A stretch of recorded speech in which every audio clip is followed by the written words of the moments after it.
I'm 27 now, and if I could go back in time and give my 18-year-old self the best piece of advice I possibly could, this would be it. So, number one, no one is thinking about you. They're too busy focused on themselves.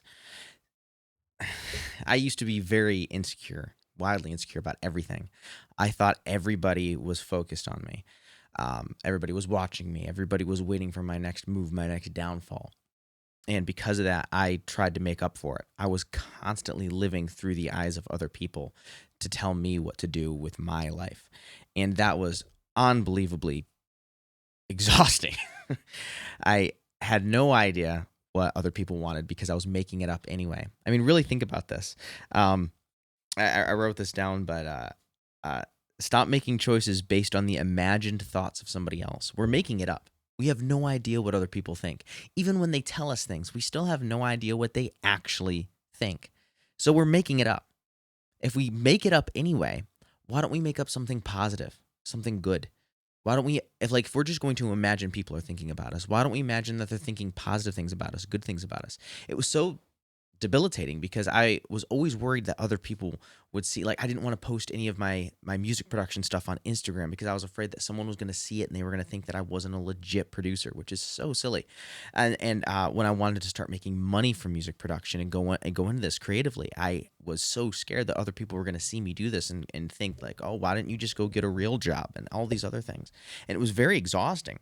I was constantly in the thoughts of somebody else and living through that. And the thing was, I wasn't. People are so focused on themselves.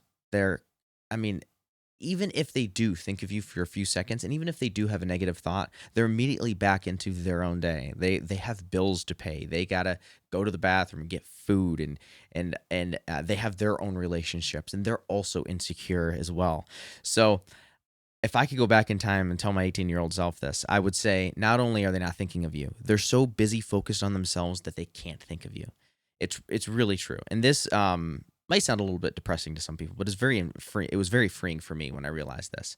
And I really realized this when I had an experience that I thought was unbelievably embarrassing. And I brought it up later on, and everybody that was there, I'd played this live show. I made a mistake. It was embarrassing, and everyone there was like, "I didn't even notice." And I'm like, how did you not notice? Because they were so focused on themselves. So that's number one. No one is thinking about you. They're too busy focused on themselves. Number two is frame is everything, and expectations set that frame. This one I actually learned a little bit more recently, and that is if you set the frame for something, meaning that like if I have these expectations, when you have an expectation for something, I expect to be treated a certain way, and then you go into that situation, you are not treated that way. It can absolutely destroy your feelings towards that. So let me give you an example. Years ago, I got the opportunity to open for Morgan Wallen. And at the time, he was an up and coming artist. He was just started touring with Florida Georgia Line. If you guys don't know who that is, that's fine. Just popular artist. Now he's hit the top 50 global top 50 on Spotify, and yeah, it's just the dude's nuts, right? But at the time, I was like, man, I should feel like I made it, but I didn't because I had poor expectations. I had expectations that when like there was this point in time where you just made it and everything was in the clear, and that's not the case. If 18-year-old me could see me now, 18-year-old me would think I made it, but I still don't feel that way because my expectations are, well, I could do this in the next couple years, or I could do this in the next couple years. And so if you set realistic expectations, you could set the frame for everything and know that like, hey, you know, if you want to do something creative or if you want to do something in this aspect, it's going to take a lot of work. It's not going to be easy. One thing that I do when I work with artists, and for those of you that maybe this is your first video watching, I'm a music producer and I like to work with artists and produce music and stuff like that, mostly in the rock, metal, and CCM worlds. And a lot of bands and artists that I talk to, they're like, I just want to make music. I don't want to have to promote. And I'm like, do you want people to listen to your music? They're like, yes, of course, but if it's good enough, that should be it's like, no, that's not the case. Back in the 80s and earlier than that, I mean, the amount of money that was spent to promote an artist was insane. Absolutely insane. They wanted to make sure that they were on the Tonight Show, and then maybe they had a segment in Saturday Night Live, and they wanted to make sure that they opened for all these bands. The labels that were backing these musicians spent so much money and so much time promoting because they knew how important promotion was. So when I talk to these artists and I set the frame that, hey, no, promotion is just as important or almost just as important as the music itself. It resets their frame. And I say, this is what it's like to be a professional artist. And it resets the frame. And they kind of have this like sigh of relief, and that almost weight just kind of comes off their shoulders. And they're like, yes, no, I am a serious artist. Because if you are a serious artist, that's what it takes to be serious. You have to promote. Promotion is super, super important. That's just one example. That is just one example. So another example might be like if you wanted to go into a specific job and that you think that this job is going to make you happy, and you get into that job and realize there's a lot of stuff in it that just isn't that enjoying. That just might be what the job is. And if you set those expectations in that case, then you'll be a lot happier, at least for me. And that's what I would tell my 18-year-old self. Number 3, and this one hurts. Your life is your fault. You're living in the decisions you've made 3 to 5 years ago. I blamed everybody else for everything. And my dad used to always say, well, when you point one finger at somebody else, you're pointing basically 4 back at yourself. And I never really understood what that meant until I got a little older and started to realize that it is my fault. And even if it's not my fault, it's my responsibility. But saying it's my fault gives me the power to say I'm the reason why. Because if you say it's not my fault, this wasn't my fault, even if you don't say even if you're not trying to blame it on somebody else or trying to pass it off to somebody else, if you still say, well, it's not my fault, but it is my responsibility, but it's not my fault, it kind of puts more of the power onto somebody else. And you are the one that has the power to fix your life. You're living in the decisions, and this is what I would tell my 18-year-old self. You're living in the decisions you made 3 to 5 years ago, and me right now, I am living in the decisions that I've made 3 to 5 years ago, for better or for worse. And so, and this is probably going to anger a lot of people, and this would make 18-year-old me very, very angry because I thought the world was against me, and the thing was the world wasn't against me. The world wasn't for me either. The world was very, I'm just in it. And so, one thing I wrote down here was, I promise somebody has had it worse and has done it better. Because if you really think, no, something has, again, this specific reason, the way I grew up, or this specific reason, or this person in my life, this is holding me back. This is why I can't do the thing I want to do.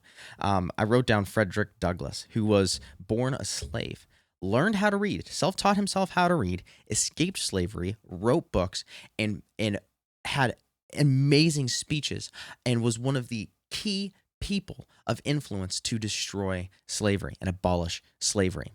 He objectively had it worse and did it better than I ever could.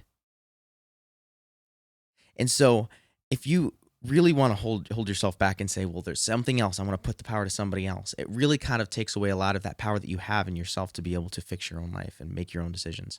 And I thought Frederick Douglass was an amazing, amazing example of that. And that's what I would tell 18-year-old me. But 18-year-old me wouldn't have listened, probably. I would have gotten very angry at that. And yeah, so next is what you focus on becomes your identity.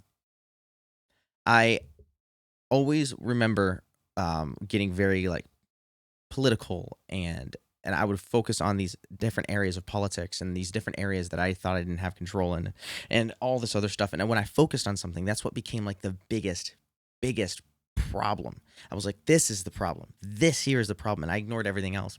And I read this book called Factfulness, which is a phenomenal book. Highly recommend. If you're watching this video and you made it this far, you would thoroughly enjoy that book. It's called Factfulness. Factful evidence while the world is actually getting better.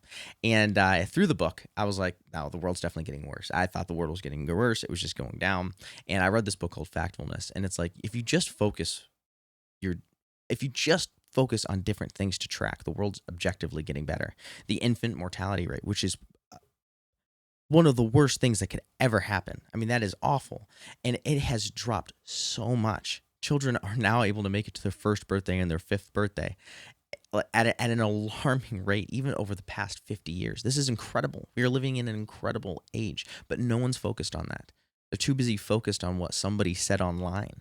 It's crazy to think about. When you actually break it down, it's really crazy to think about. But the world is getting better in a lot of those cases. The world is getting worse if you want to focus on things, if you want to focus on people saying mean things. But the world is getting a lot better if you want to focus on things like the infant mortality rate, which is, I think worth tracking, in my opinion. And then the last thing is, you are a collective of the 5 people you hang around with, or the content you consume of. And what I mean by that is, my dad used to always say, growing up. You can't hang out with skunks and expect to come out smelling like roses. And if you look at your 5 friends and you say, these people just kind of bring me down, I know where you're going to go in the next few years. That's just the trajectory. That's just the path. And so if you say, look, I need to get around other people that are going to lift me up and make me better, awesome. You can basically look at the 5 people that you hang around. They're the ones that set the expectations, set the frame, set your new reality, and set your standards. And you want to achieve those standards. So if 5 people you're not hanging around with right now are not bringing you up, but they're bringing you down, you have to cut them out. And that's what I would tell 18-year-old me. And one other thing is the content you consume of. I also think we can take this one step further, which is, so maybe you don't have the friends that you want to have. If you consume content of people online with YouTube videos and Instagram and anything else like that, and they're people that you aspire to be, if you kind of let them set your reality and set your expectations. And this can be a good thing. It can also be a very dangerous thing, depending on the people that you choose to do this with. But I think it's very helpful. And it's one of the reasons why the internet is just an incredible, incredible place. We can interact with people who we would have never had access to before. We can read their books for free and listen to their podcasts for free. It's incredible. And so if I could go back in time and tell my 18-year-old self some pieces of advice, this is exactly what I would tell me. So I hope you enjoyed this video. If you got some value out of it, like and subscribe. You know the drill. And I guess I'll see you in the next one. Go create.